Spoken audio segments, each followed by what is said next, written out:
8 years after the divorce, I ran into my ex-wife and my adoptive sister in a remote little town. In the years since I'd seen them, one had become a superstar, the other the head of the powerful Prescott family, and I was running a tiny, hole-in-the-wall diner. The moment our eyes met, they both froze. Serafina, my ex-wife, quickly hid a medical report behind her back. Isabel, my sister, slipped a limited-edition watch she'd bought for her brother into her pocket.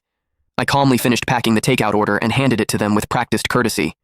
"Here you are, ladies." The formal, distant address seemed to rattle them. As they were leaving, Serafina suddenly turned back. "Didn't you say you'd only ever cook for me?" I offered a polite, empty smile. The foolish promises of youth, they don't mean much now, just like the people and memories I once thought I could never get over.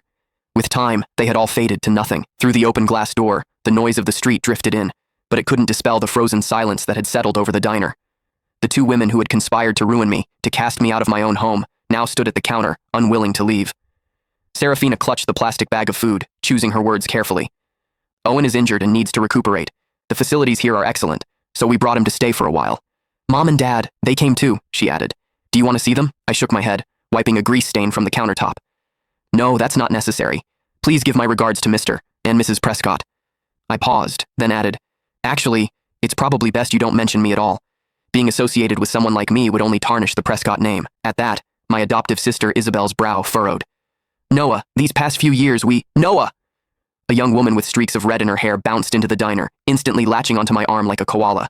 "I'm starving. The school cafeteria food was literal poison today," I chuckled, ruffling her hair. "You say that every day, Gigi. There's a plate of your favorite shrimp scampi in the kitchen. I just made it. Go get it yourself." Gigi just hugged my arm tighter, whining, "No, you have to eat with me." Noticing that my other two visitors still hadn't left, my smile faded. "Is there anything else I can get for you, ladies?" The message was clear, but it took them a long moment to shake their heads. Serafina seemed to drift off for a second when she heard shrimp scampi. Isabel stared at Gigi clinging to my arm, her lips parting as if to speak, but no words came out. I led Gigi into the back, the curtain falling behind us and cutting off their view. When I came out again, they were gone. "Hey," Gigi said around a mouthful of shrimp. "Did you know them? They weren't here to cause trouble, were they? I've seen them on TV. One's a huge celebrity, the other runs the Prescott Corporation. They're kind of a big deal." I placed another shrimp in her bowl. "Just regular customers," I said with a light laugh. "If I knew people like that, do you think I'd be running this little diner?